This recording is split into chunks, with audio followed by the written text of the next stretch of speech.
platform, but hopefully, and I can see anybody's messages in the chat window there in front of me. And it's lovely to be here in wherever you are, in some sense, there in the room with you, quarantined away or not, depending on your circumstances, in a hospital, at home, in some workplace, or wherever you might be in the world. This is a concert right here from Big Red Studio in Corbett, Oregon, to no studio audience or extremely small engineer studio audience, and sponsored by the National Union of Public and General Employees in Canada, I'm very happy to say. And for these sponsored gigs, we're using fancy equipment here. Hopefully it sounds good out there. It sounds really good in my earphones, but there's foreboding in the air, waiting for an earthquake. Pandemic spreading, no telling how it might remake a world so divided in so many, many ways. Anyone can see it's no way to greet such days when you can shut your borders, but it'll barely slow the spread with 1 million people homeless and not enough hospital beds. In times like these, we find out that a society is only just as strong as our solidarity. The foreboding in the air can get only thicker as we see our leaders passing blame and getting sicker. A crashing economy, leaders fraught with indecision, only capable of thinking like bought-off politicians.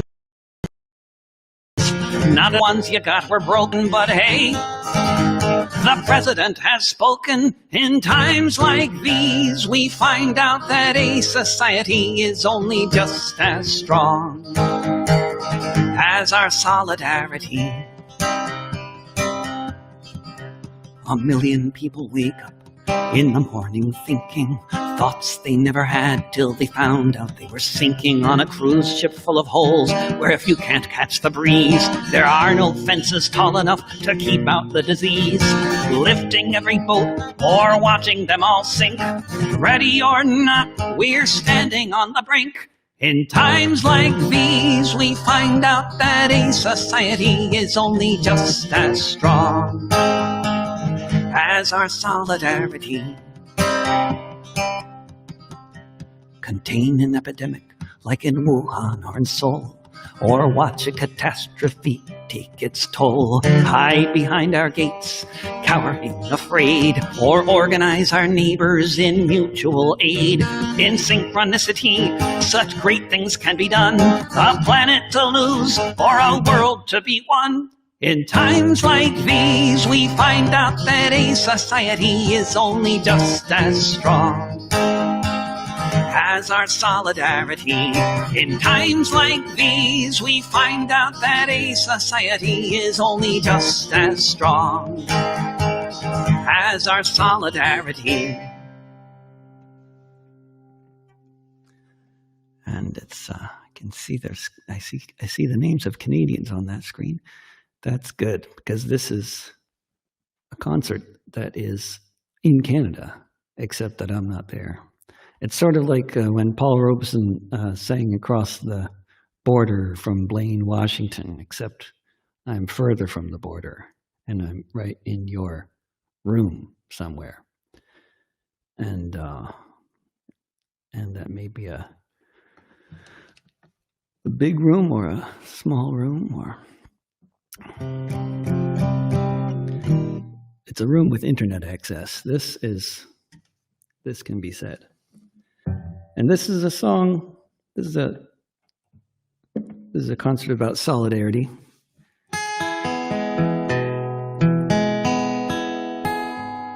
Which is a viral thing in a very good way. And it's very much what we need around the world right now.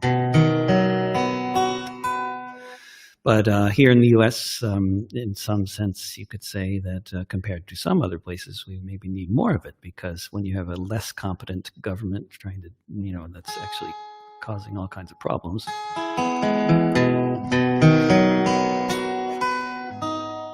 And it makes things more difficult and more requiring of more solidarity. The situation was pretty dismal before the pandemic began here in the US. Just putting in things into context, I thought I'd put some things into a little bit of context here. We'll go back to even further way back, but just going back to last year, there was a trial. If you go to Pima County in the Sonoran Desert Lands, you'll find the town of Ajo among the cactus stands. The only town you'll see, the only water too. When someone is thirsty, there's no question what you do. For well over a century, it was a normal thing to have an extra jug of water that you might bring. In the harsh Sonoran, Arizona summer heat, we'd rather give the vultures something else to eat. You didn't ask where I was going, nor where I'd been. I was hungry, you gave me food. I was thirsty, you gave me drink. I was naked, you gave me clothes. I was a stranger. You let me in. I have this book here, a story I learned well. I always thought I understood the tale that it tells. It's spelled out very clearly in Matthew 25. What a good Christian does when a stranger arrives. You didn't ask where I was going, nor where I'd been. I was hungry, you gave me food. I was thirsty, you gave me drink. I was naked, you gave me clothes. I was a stranger. You let me in. Now there's a crackdown with life and death on trial. The only place with water for 100 miles. Facing 20 years in prison is a very mighty rod. Now all of us are forced to choose between Caesar and God. You didn't ask where I was going, nor where I'd been. I was hungry, you gave me food. I was thirsty, you gave me drink. I was naked, you gave me clothes. I was a stranger. You let me in. You let me in. You let me in.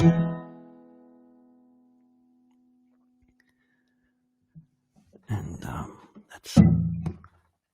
I need new glasses, and I can't see all those comments, and looking forward to reading them all afterwards, but or developing better eyesight all of a sudden, but that's okay. The weirdest thing about doing concerts for the internet is is the lack of applause, and I'm I think an applause track. I'm gonna have to get like a pedal or something, but that's gonna be weird. So if somebody else operated it, then it might be all right, but then still weird. And then I have to examine my mental health and wonder why. What is the thing about applause anyway? Who needs it? Silence is beautiful. But we're all getting a lot of that lately. A lot of that. I mean, silence is relative too. It's a very relative concept. I don't really feel like I get a lot of silence because my refrigerator is so loud. But if there's any other musicians and audio engineers, you all understand where I'm coming from. That's only one of my favorite things about Big Red Studios. There's no refrigerator in here.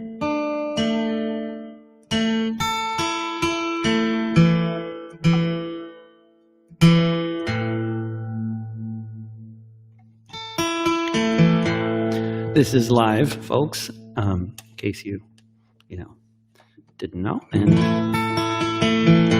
that's why you're having to listen to me tune so much, And these days you might be getting used to that idea and, sitting through this tuning. Usually what happens, you look at the stats later and like, you lost half your audience because you had to tune the guitar. Well, oh well.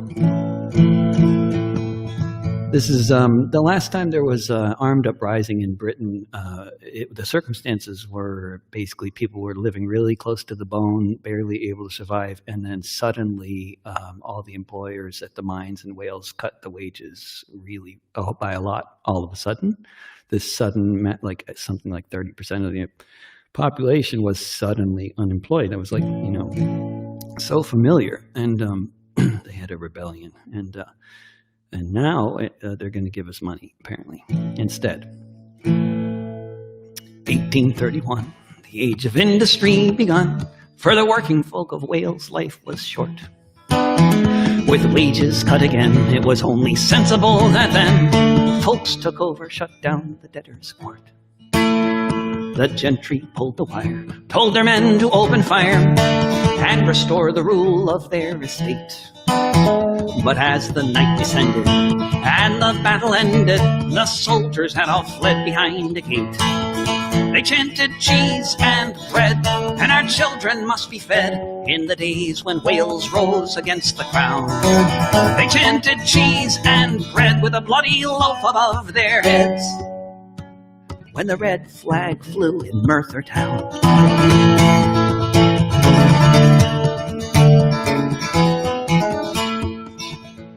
The message went out east and west to put the gentry to the test. The cavalry was ambushed and turned back. After so long playing defense, the time had come now when the workers were the ones on the attack. They chanted cheese and bread, and our children must be fed in the days when Wales rose against the crown. They chanted cheese and bread with a bloody loaf above their heads when the red flag flew in Merthyr town.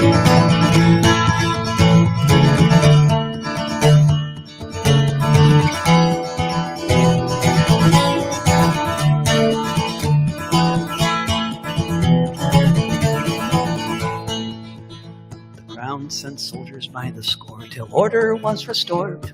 Then came Dick Penderyn's execution, another martyr for the cause, meant to give us pause the next time people call for revolution. They chanted cheese and bread, and our children must be fed in the days when Wales rose against the crown. They chanted cheese and bread with a bloody loaf above their heads when the red flag flew in Merthyr town.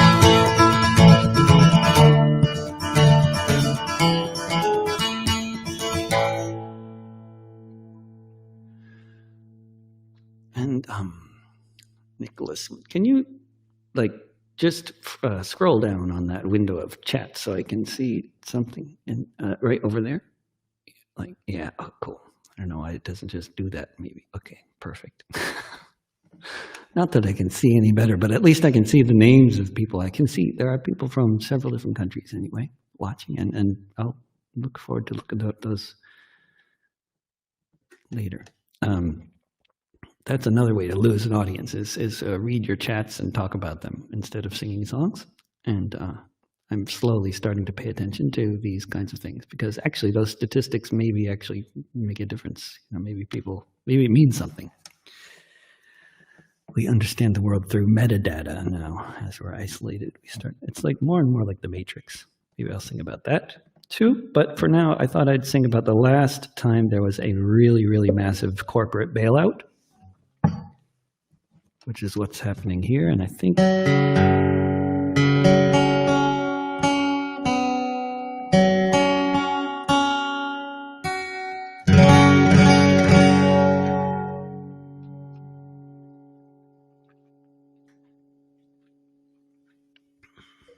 it's one of those, at least for many years, it was the case. I would say that if you saw a cheery headline, it was invariably going to the byline. Is that what it's when the name of the town? You know, it's invariably going to be Reykjavik, Iceland. It's like my favorite headlines. It says, "Banker begins serving prison sentence."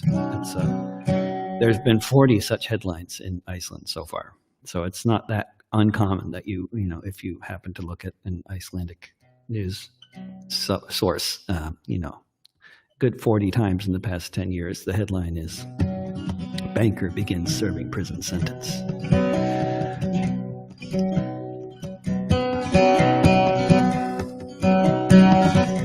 Iceland is an island with 500,000 or so Vikings, mostly known for volcanoes, hot springs, and fishing, known for its welfare state for being good and socialistic, certainly not known for being corrupt or nepotistic, but in the USA and Europe, when they were deregulating banks, Iceland's politicians took bribes and joined their ranks. Soon you had a situation one would think just couldn't be, a bank whose debt was worth 10 times the country's GDP. When Wall Street imploded, sure enough, it spread. Banks all over the world were floating in the red. All over the world, governments made the plan to cut spending and raise taxes on the working woman and working man. The banks were bailed out while the people had to pay. But in Iceland, people thought there must be a better way. And the earth stood still a moment. Fear was struck in every top. When Iceland told the bankers, Iceland told the bankers, Iceland told the bankers to fuck off. It's a sing-along, by the way, out there. So, you know, you can sing along, take a video of yourself singing along, and then do something. That's become the new thing. This is very Matrix-like, but it's kind of fun. Folks were in the streets in Reykjavik and just couldn't be ignored. They said, "This is a debt we Icelanders can't afford. Let's guarantee deposits of all our people." Yes, indeed. But as for all the speculators motivated by their greed to make really dumb investments, to them Iceland said, "Good luck. Sorry for your losses, but we don't really give a fuck." The 1% all trembled when they took away the trough. When Iceland told the bankers, Iceland told the bankers, Iceland told the bankers to fuck off.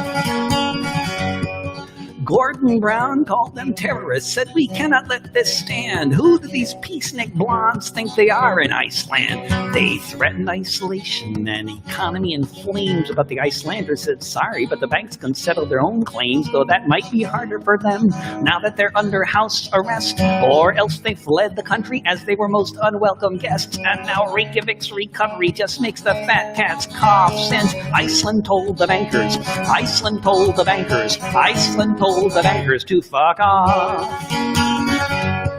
If you haven't heard of this example, perhaps there's a reason why. The owners of the world don't want this kind of shit to fly. They say we all must pay up in this shakedown by the mob if we can't afford to pay the rent because we don't have a job. They say it's not their problem if we're forever shackled by their debt. We must save the 1% from the fate they should have met. But there is an alternative, though it makes the fat cats scoff, since Iceland told the bankers, Iceland told the bankers, Iceland told the bankers to fuck off. Since Iceland told the bankers, Iceland told the bankers, Iceland told the bankers to fuck off. I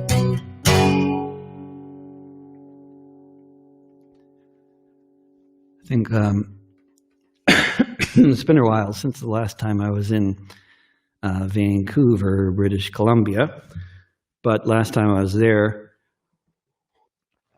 there were a lot of signs that a tenants' rights organization had been putting up, quoting the very right-wing premier there at the time, who had said that the government of British Columbia is no longer in the housing business, and as rents are becoming extremely more and more unaffordable in that fast-growing city that's leaving so many people behind.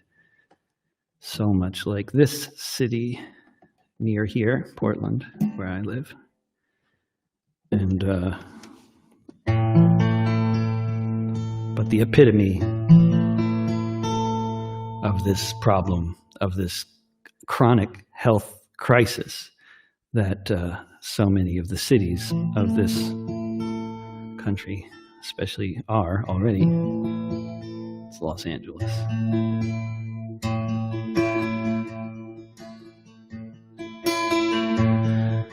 Another pre-pandemic song, BC. It's 2019, looking around at the tents and trash and excrement scattered on the ground. So many mansions overlooking the sea. Stretch limos, Rolls Royces, and movie stars all over Los Angeles County. It's 2019. And one thing I know is most people wish we could rewind to a couple of decades ago. Before the rents tripled, folk began to move out into their cars, into their tents, where drivers look on however loudly you shout. It's 2019. But in a black and white photo, it could be 1929. Wherever you go, in every single neighborhood, hungry people wonder why some make billions on a blockbuster while so many are left out to die. It's 2019, where every 8 hours someone is found cold on the sidewalk beneath the glass and steel towers. In the wealthiest nation in all of human history, so far from paradise, so close to Walt Disney. It's 2019. There's no Dust Bowl, just real estate speculators and all the lives they stole. I don't know what to think when I hear the reporters say 1,000 people died last year living on the streets of LA. It's 2019.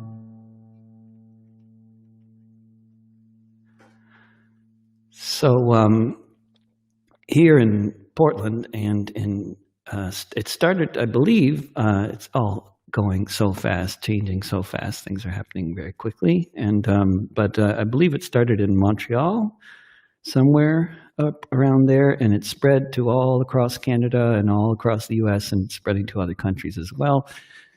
Of course, it would have probably, started in Italy or somewhere else, but in Italy and France and Spain, last I checked, they have already suspended rent and mortgage payments and a lot of other things. They've basically I think they're calling it freezing the economy. Here they're only talking about it. They have there's been a suspension on evictions, and that led me and my family to stop paying the rent in solidarity with all those people who can't pay the rent, and also because if they're going to do a $2 trillion bailout and send us all into a bigger depression as a result by bailing out corporations, then if we don't join the rent strike, we're never going to get any of that bailout later. And it's time to stand up, especially if you got a moratorium on evictions. Why not? Even a moratorium on late fees and filing evictions. It almost sounds like a government that's in favor of human beings, or at least terrified of them.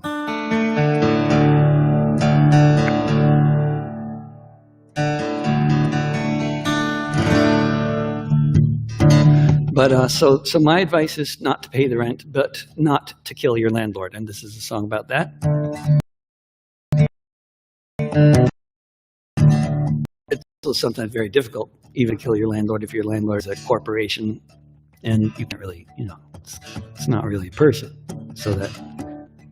And they raise your rent based on some kind of mathematical formula having to do with stockholders and having nothing to do with wages. And yeah, it makes you want to strangle the corporation, but nobody's told me how you can successfully strangle a corporation yet. Although in Belfast they say one at a time is the way to do it, which is still not exactly clear, but at least it's getting there. It's an explanation of some kind. If your rent has doubled, there are different ways to cope with the situation and make it through your days. There are therapeutic methods, such as playing darts with a picture of your landlord's private body parts. You can get a roommate or 2 or 3 or 4, build a loft and squeeze more beds onto every floor. You can scratch up each Mercedes that you find on your street. Say, piss off yuppie scum to each yuppie scum you meet. But do not kill your landlord. It will not end well. You'll be living rent-free inside a prison cell.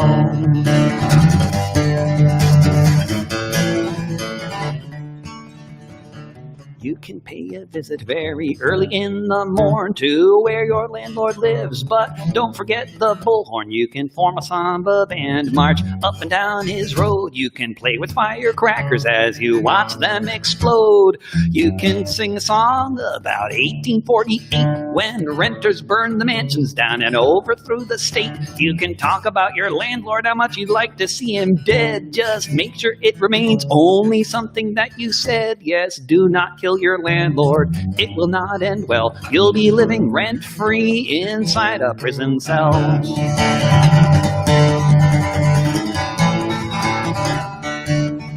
You can say hi to your neighbors, organize a meeting, form a tenants union so it won't be something fleeting. Have some demonstrations, make plans for rent strike, create a list of demands, perhaps something like no more rent increases, fix the things that break, get rid of all that mold in the walls, for goodness sake. No more no-cause evictions, no more acting like an ass, no more acting like a member of a feudal ruling class. But do not kill your landlord. It will not end well.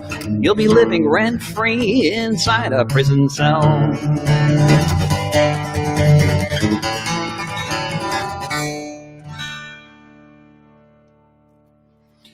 Those demands at the end, they just seem really, really tame in the current situation. And I retract all of that. I want much, much more. And in Montreal, and in Boston and other college towns, I have been, all over California, college towns all over the place. But I know in Montreal, one, because my friend Walter there is the lawyer who defended the students there, so that's how I heard about it. But in many different cities, they've been, many listeners out there, especially certain ones, are aware. Students have been getting kicked out of their student housing on only days' notice, so that they can go home, often to older parents and and grandparents sometimes, in order to infect them. And this is the big increase in infections that's happening in some places, like in China. Is this students returning from North America who have been kicked out of their housing. And in other cases in California, they've been consolidating in order to save money, consolidating the students who are trying to ride out the virus and shelter in place. And then they move them into another building so they're all closer together. Welcome to the Matrix. This is another song about landlords, which is less friendly than the last one. It's a bit of a good cop, bad cop kind of scenario here. This is the one where the landlord gets more nervous.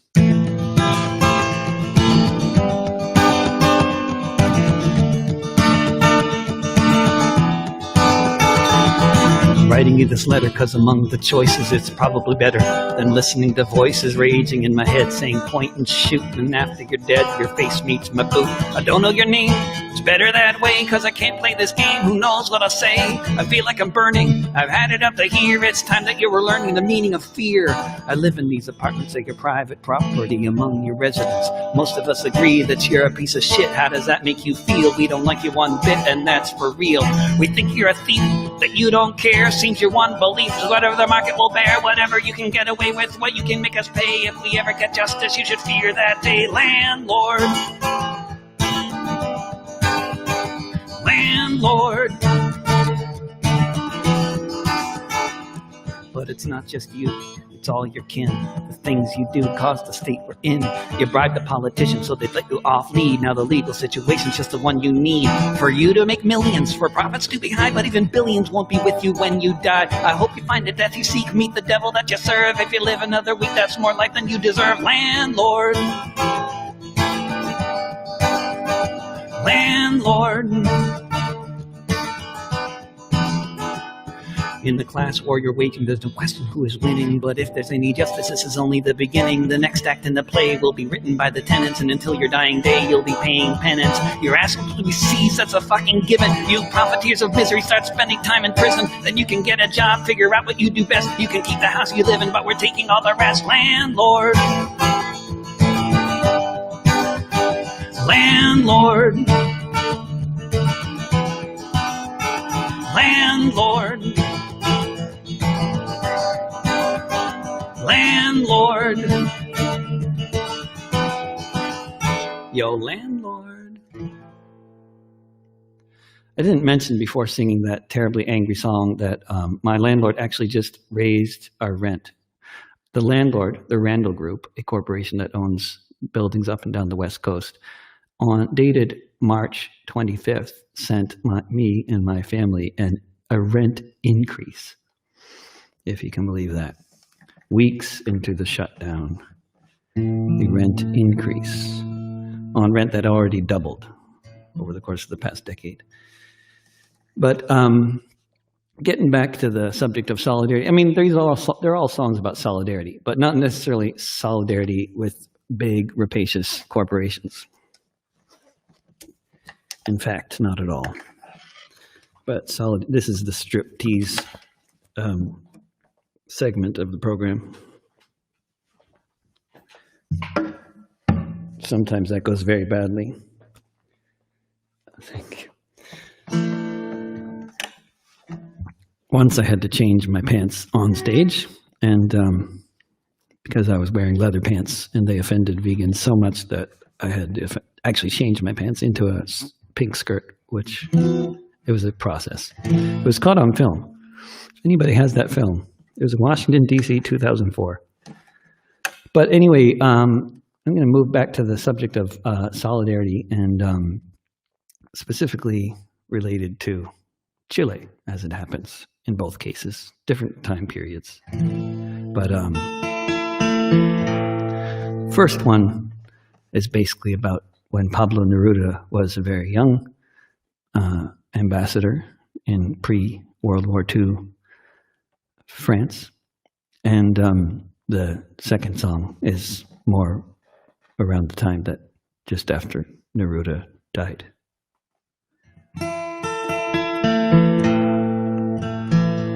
And the first song, actually, Neruda was quite involved with organizing the transport of Spanish refugees away from Europe before the war started.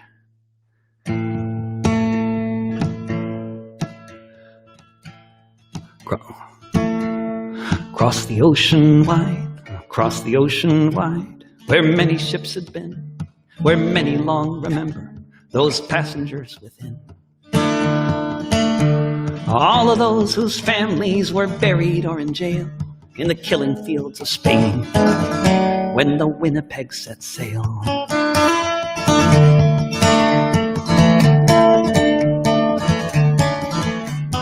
Across the ocean wide, across the open seas, a world better than the camps, the French authorities threw the people in, and if they lived to tell the tale, they'd be the lucky few when the Winnipeg set sail.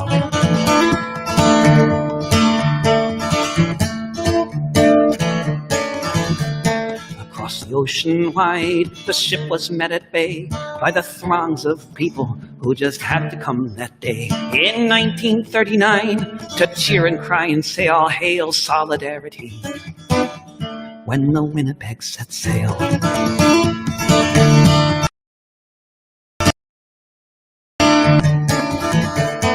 Across the ocean wide was where they had to flee, the thousands upon thousands of Spanish refugees. From the lands of Europe where humanity had failed, to the shores of Valparaiso, when the Winnipeg set sail.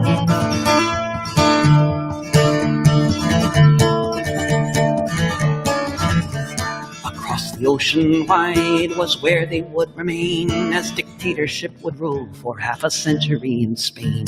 Torpedoed in 42, now it lies upon the shale. One voyage will outlive her when the Winnipeg set sail.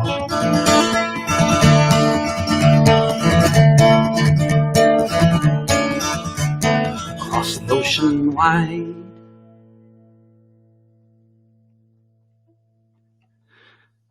And then a few decades later, the government of Chile had changed quite dramatically from its pinnacle of socialistic achievement to a CIA-backed dictatorship led by a guy named Augusto Pinochet.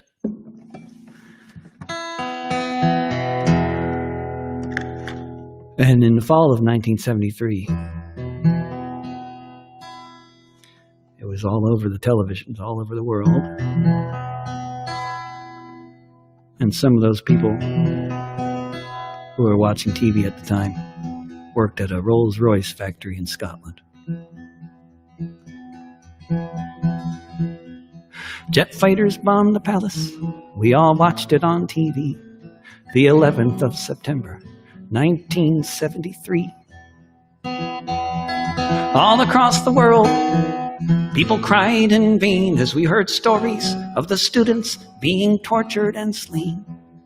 Stories of the workers, shop stewards, and the rest being slaughtered at the new dictator's behest.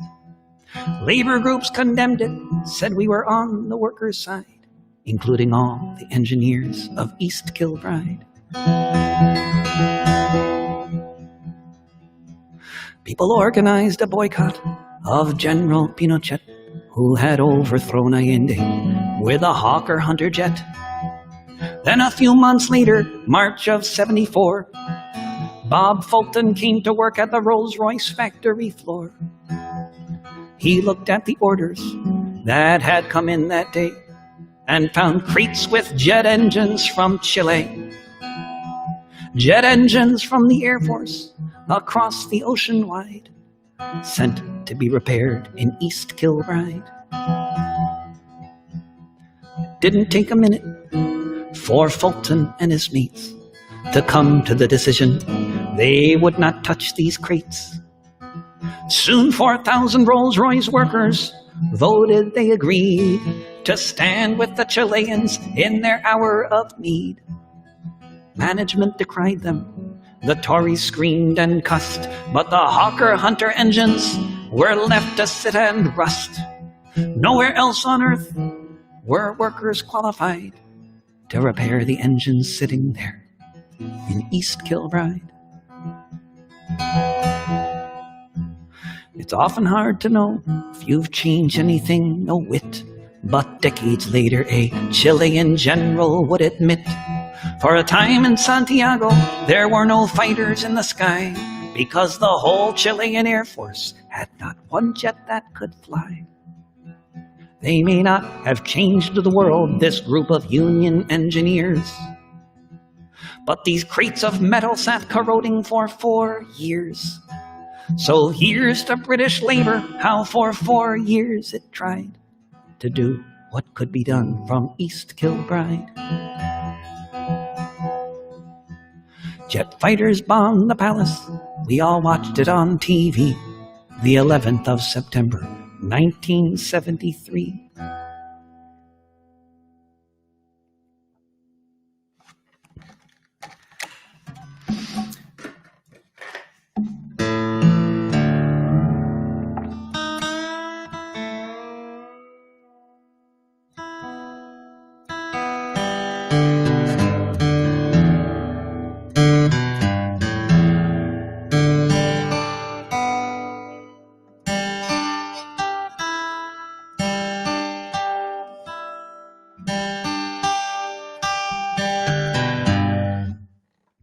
Live tuning, if I break a string, then it's going to be live string changing.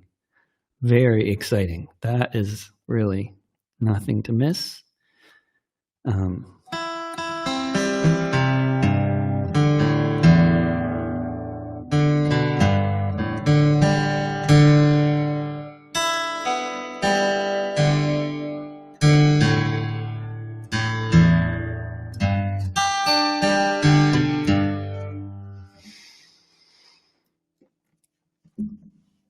It's among the shocking, I mean, you know, we're just dealing with so many shocks at the same time, but among the many shocking things going on is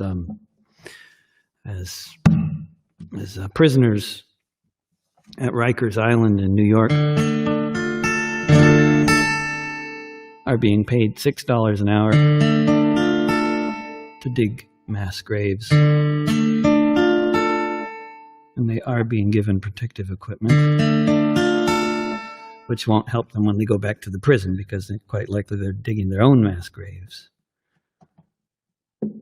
which is very, very horrifying.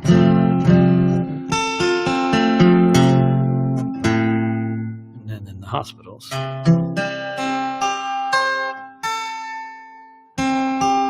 don't see how people can be expected to work under those circumstances. They can't. And they're going on strike all over the place. But how do you strike at a hospital like that? It's just a crazy situation. But here's a song about a prison and a prisoner in it.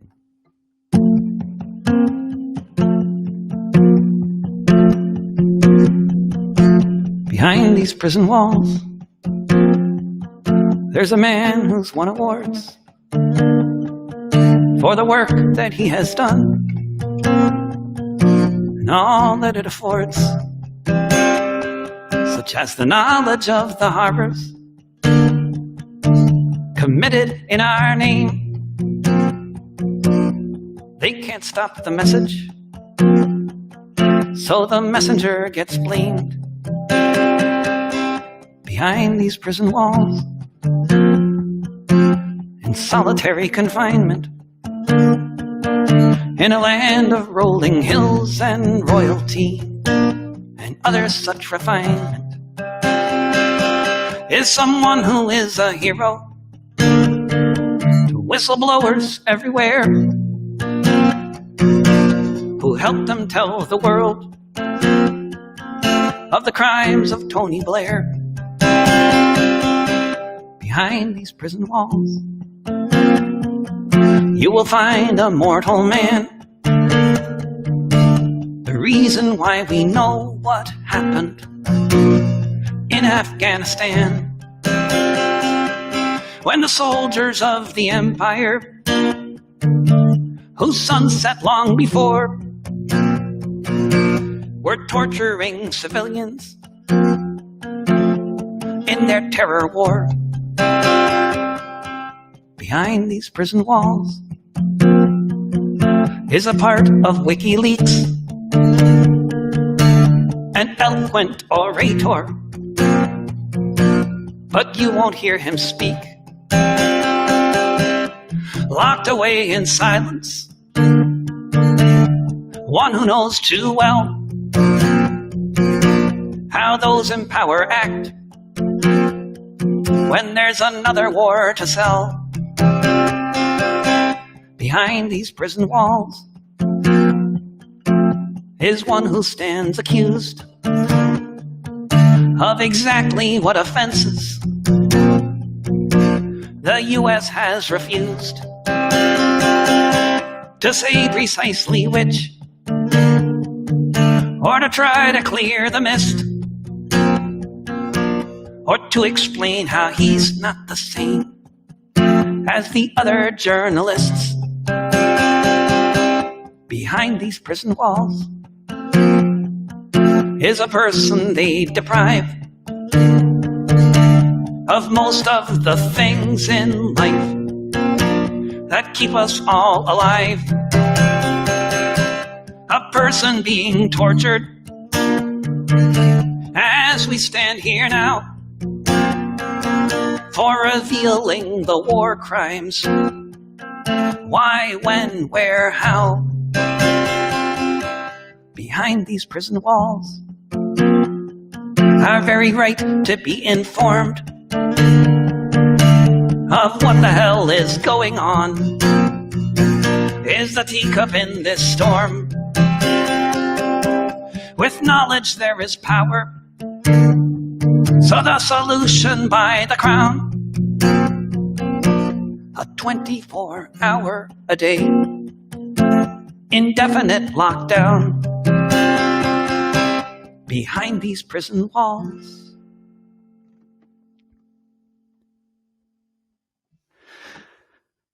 And farm workers, as you know, I mean, this is becoming mainstream news, so I'm not breaking anything to anybody out there, but the farm workers are not being protected in the United States generally. And this relationship between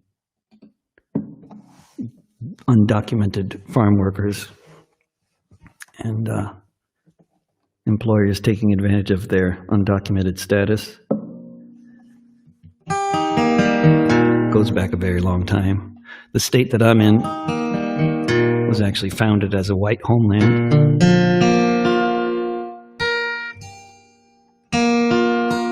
Where Mexicans were not allowed to own property.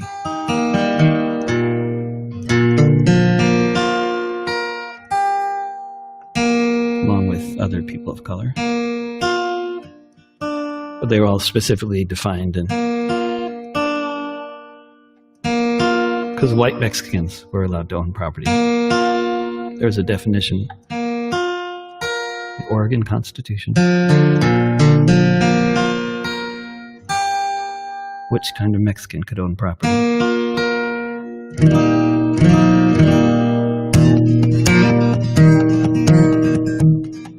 True story. My name is John Riley. I'll have your ear only a while. I left my dear home in Ireland. It was death, starvation, or exile. When I got to America, it was my duty to go. Enter the army and slog across Texas to join in the war against Mexico. It was there in the pueblos and hillsides that I saw the mistake I had made. Part of a conquering army with the morals of a bayonet blade.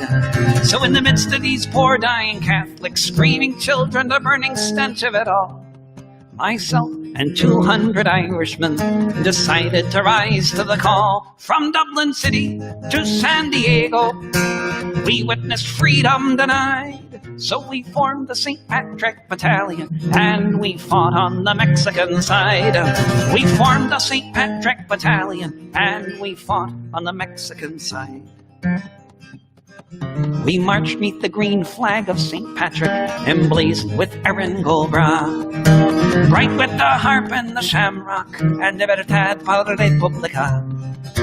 Just 50 years after Wolftown, 5,000 miles away, the Yanks called us the Legion of Strangers, and they can talk as they may, but from Dublin City to San Diego, we witnessed freedom denied. So we formed the St. Patrick Battalion, and we fought on the Mexican side. We formed the St. Patrick Battalion, and we fought on the Mexican side.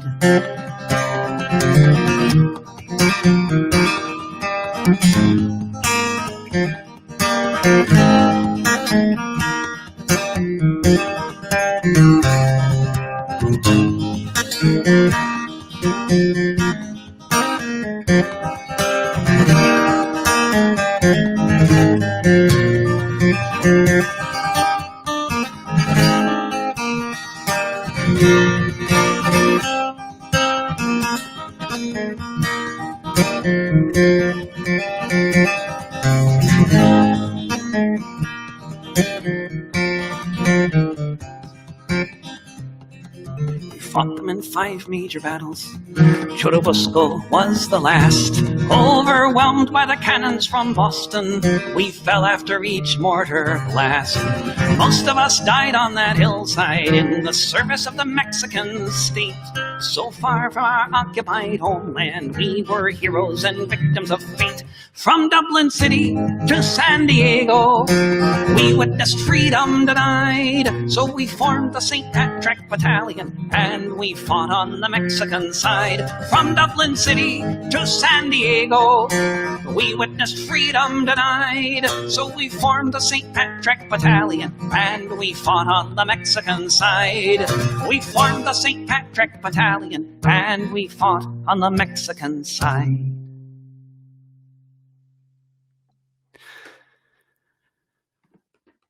There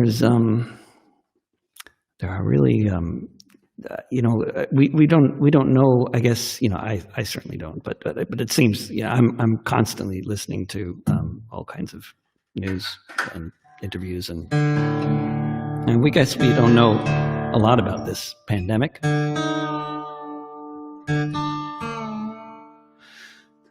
We know a lot about how unprepared most of the world is right now to cope with it. We know about that. But there are a lot of things we don't know.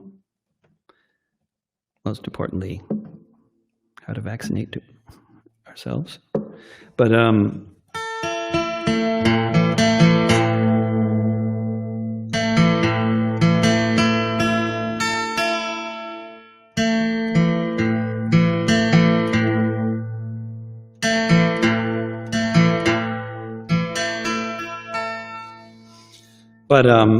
about the pandemic of 1918, a lot is known. And it's really horrific and very interesting.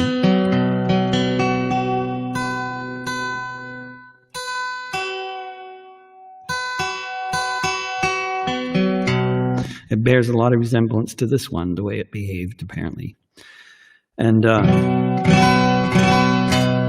but the origins of the deadly strain of the pandemic in 1918 came out of the front lines of Europe in the First World War, and the deadly strain was basically a product of the circumstances of the war, which is fascinating. And I won't try to explain that anymore because this is a concert, and you can read the article I read.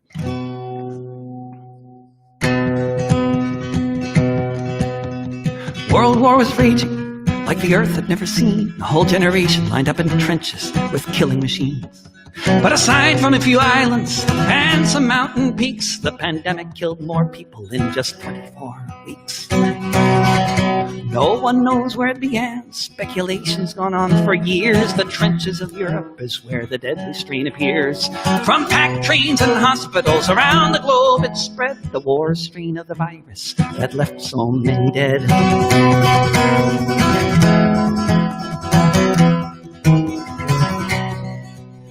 The death toll wasn't equal, but barely anywhere was left untouched. Though the greatest share of dying was reserved for the poorest colonies of the empires and their wars that created this disease. If you have a couple hours, then do something with me. Conduct a little research into your family tree. If you look into it, it won't take long. Quite likely you will find in 1918 you left an ancestor behind.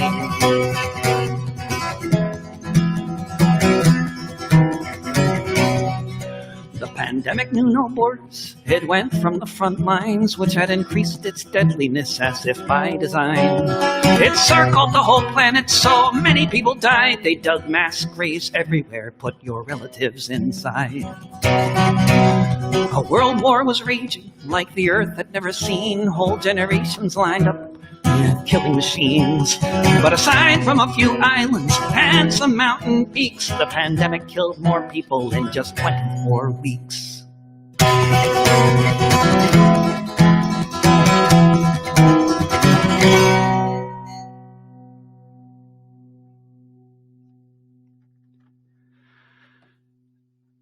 It's really weird coincidence that after years of working on memoir writing, I mean, I guess I spent much of my 40s kind of like working on this project of writing memoirs and scrapping and writing and scrapping. It was just like a writing exercise, basically. And eventually I finished writing one's audio memoir, which I've been releasing every week over the past few weeks. Past 12 weeks, in fact. There's 16 episodes, one per week I've been putting out. And it's just like how much the world changes with each episode I'm putting out is ridiculous. But then what is even more ridiculous is the name of the memoir is Waiting for Something to Happen, which, so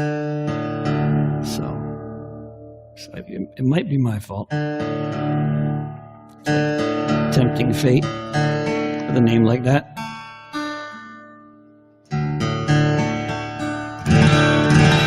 But some things can happen, and then things can change, and then the circumstances can be completely different, and then you consult the experts, and they're not experts anymore. And,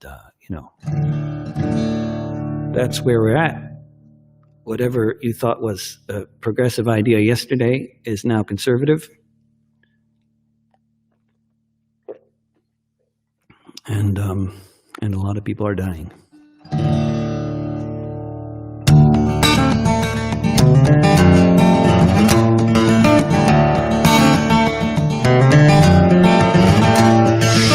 First, you have to have a problem.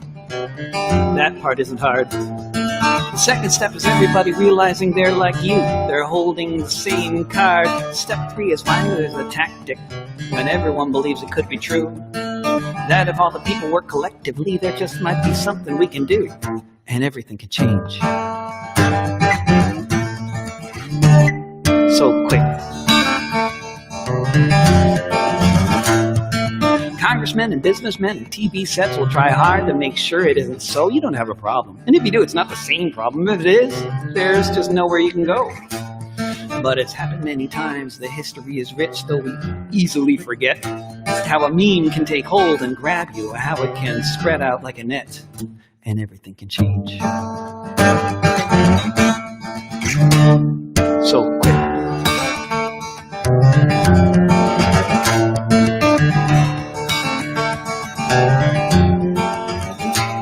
They'll say we are lost or we're dreaming, or they'll make a dream for us. They'll try to come up with a good story about why we belong at the back of the bus, about why we belong in this position, about how we don't know what we meant, about how there most certainly isn't any such thing as the 99%, but everything can change. So quick. Everything can change. So quick.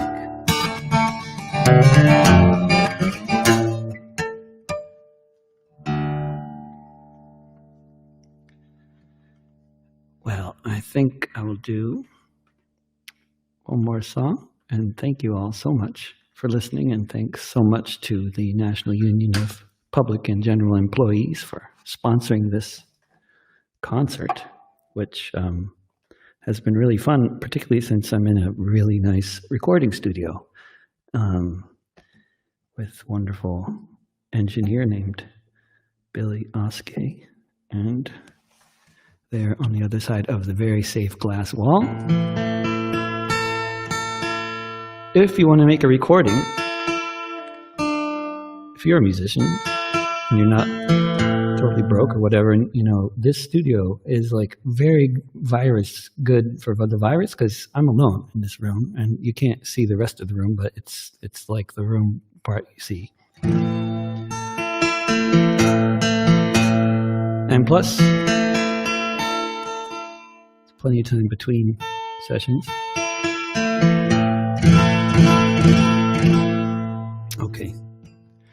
This is one more song about solidarity, and I hope you've enjoyed the show, and I've enjoyed playing for you in some kind of virtual, strange sense, and I will be enjoying it more after I see those comments that are building up there on the screen. And thank you.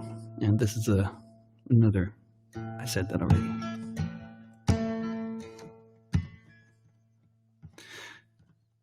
I wrote it last summer.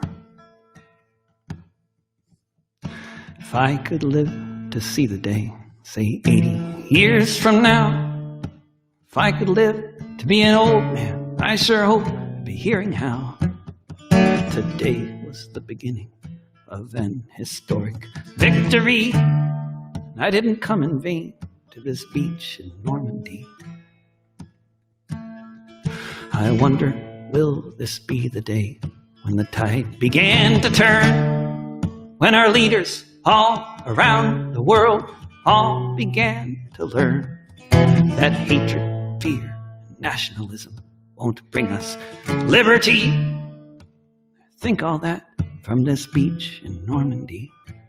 And as I look around me, comrades falling everywhere, the very ocean crimson red, shells zipping through the air. I hope at least the next generation might get a chance to see something better than this beach in Normandy.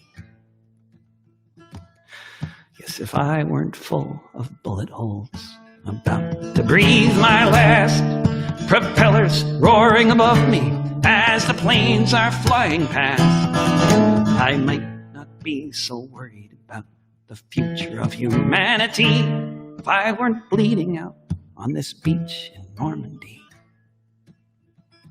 Lastly, if I could make a toast over my corpse, I'd say, here's to the new world once we make the fascists pay.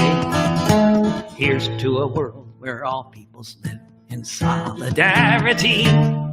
As I die here on this beach in Normandy.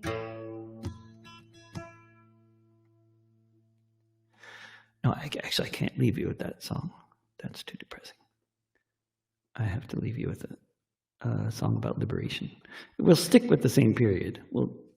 It's still a song about the Second World War, but then I'll really go, I think. Sometimes you make a set list, you think you need to vary it, and then you realize you didn't.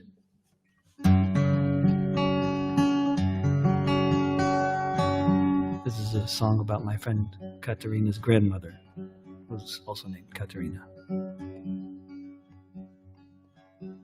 Katerina Jakob, long before she took that name, was organizing workers in Hamburg just the same. Organizing beneath the flag of deepest red, a new dawn of peace and freedom clearly shining in her head. Katerina Jakob first was sent to jail when the trappings of democracy all began to fail. She was frequently arrested in and out of custody while her first husband was in hiding from the Nazis. Katerina Jakob was acquitted of a crime, but the Gestapo had the last word. They weren't finished with her this time. She was sent to Ravensbrück, a killing hunger at her side. She heard of the execution, how her second husband died. For Katerina Jakob, the end was close at hand. She was on a death march with a ragged, starving band, marching through a forest, being led by the SS. What would happen hours later seemed impossible to guess. When the sun rose the next morning, it was the 1st of May, and they all sang the Internationale. They all sang the Internationale. Katerina Jakob thought about her children and the friends and comrades taking care of them, not knowing yet if any of them survived, not knowing that soon she'd see her daughters both alive. Katerina Jakob watched the German soldiers fleeing, streaming from the east, that's what she was seeing. Allied bombers flew above them, she thought they all might die, and then soon there was the silence of all the SS men. When the sun rose the next morning, it was the 1st of May, and they all sang the Internationale. they all sang the Internationale. Katerina Yaka saw red flags flapping in the breeze above the Russian tanks, and she fell upon her knees. And so many different voices in so many different tongues sang the most beautiful song that could ever have been sung. In German, Lithuanian, in Polish, and in Dutch, a myriad of melodies as never had been such. In Russian and in Yiddish, Italian and French, emerging from the forests beneath a trench. When the sun rose the next morning, it was the 1st of May, and they all sang the Internationale. When the sun rose the next morning, it was the 1st of May, and they all sang the Internationale. They all sang the Internationale. Volker hört die Signale auf zum letzten Gefecht. Die Internationale erkämpft das Menschenrecht. Volker hört die Signale auf zum letzten Gefecht. Die Internationale erkämpft das Menschenrecht.